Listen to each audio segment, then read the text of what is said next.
तो supreme court ने इनको सब कुछ बता दिया और ये छोटी सी बात से लेकर के उपराष्ट्रपति, बीजेपी के नेता, सारे के सारे लोग सुप्रीम कोर्ट और हाई कोर्टों के ऊपर टूट पड़े।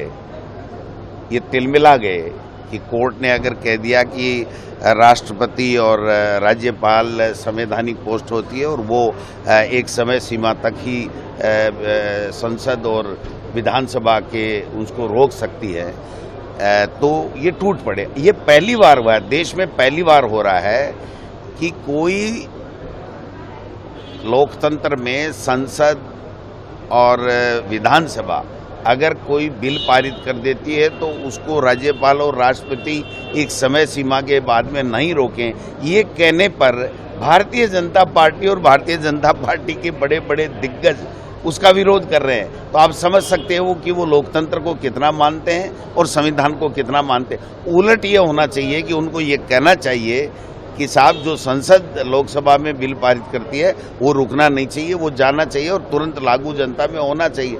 जनता के लिए ही तो वो पारित किया जाता है।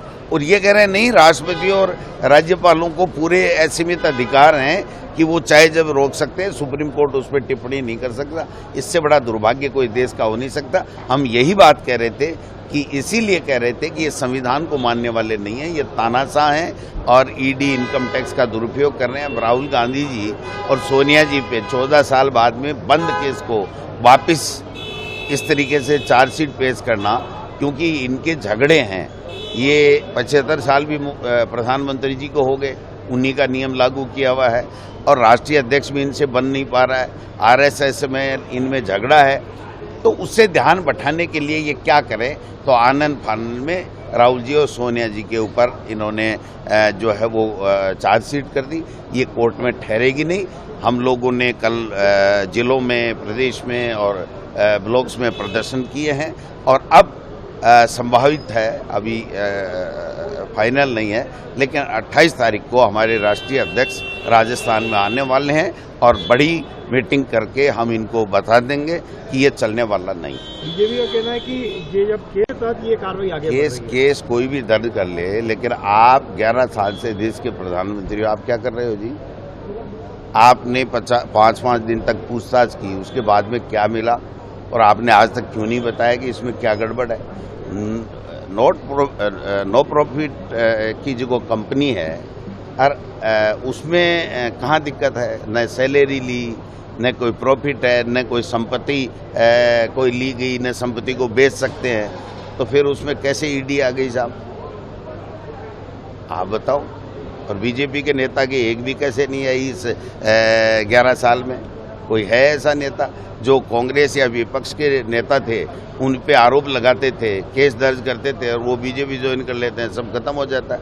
तो ये पूरी तरीके से जनता के सामने प्रमाणित हो चुका है कि ये लोग बाग एजेंसियों का दुरुपयोग करके तानाशाही से सरकार चला रहे हैं। मुख्यमंत्री जी के बारे में मैं क्या कहूँ, ज़्यादा पूरी जनता अब तो जान चुकी है प्रदेश की कि मुख्यमंत्री जी केवल स्वयंभू भागीरथ बन करके कभी तो शेखावाटी में अपना आभार प्रकट करवा रहे हैं, कभी देवदर्शन यात्रा कर रहे हैं और पहली बार 70 साल के इतिहास में देखा होगा कि कोई मुख्यमंत्री कार्यालय सरकारी कार्यक्रमों ये डाले कि मेरा स्वागत यहाँ होगा, मेरा स्वागत यहाँ होगा, मेरा स्वागत यहाँ होगा। पार्टी के कार्यकर्ता, पार्टी के नेता डालते हैं कि हमारा नेता आ रहा है तो हम यहाँ स्वागत करेंगे, लेकिन वो तो सरकारी कार्यक्रम बना दिया अपने स्वागत कार्यक्रम को।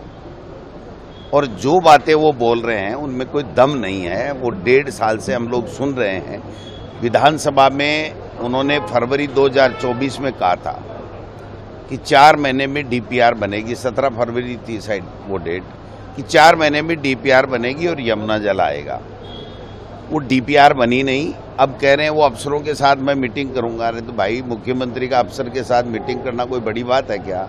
वो तो रोजाना ही होती रही होंगी। लेकिन आपकी डीपीआर कहाँ है? आपका इसका बजटरी प्रावधान कहाँ है? कितना पैनी आएगा, कितना कहाँ क्या होगा, अभी तक कोई नहीं है। और डीपीआर की तारीख ही बता दो कम से कम। तो आप बार बार ये जो यात्राएं कर रहे हो, किस बात की कर रहे हो? मेरे शेखावाटी में कल थे वो, तो मैं वहाँ की बात बताना चाहता हूँ कि 8,000 करोड़ के लगभग की जो इंदिरा गांधी नहर परियोजना का जो पानी था वो आने के लिए वित्तीय स्वीकृति कांग्रेस शासन में मिल गई थी। केवल उनको टेंडर प्रक्रिया करना था। उन्होंने 2024-25 के बजट में भी उसको फिर डाल दिया। फिर भी आज की तारीख तक कोई टेंडर नहीं है, कोई वर्क ऑर्डर नहीं है, कोई काम नहीं है। और लैंड ऑर्डर की जो स्थिति बनी हुई है आप सबके सामने, आज गर्मी में लोगों को पानी पीने का मिलना, हीट वेव से लोगों को बचाना, बिजली कैसे लोगों को मिले इस गर्मी से राहत के लिए, वो प्राथमिकता होनी चाहिए, या अपना स्वागत कराने के लिए घूमना। मुझे लगता है ये जो दिल्ली के दौरे रोजाना हो रहे हैं उसमें कहीं न कहीं कोई न कोई मुख्यमंत्री जी को तकलीफ आने वाली है, इसलिए उन्होंने आनन फानन में इस तरीके के दौरे बनाए हैं, लेकिन उनमें लोग नहीं आ रहे हैं।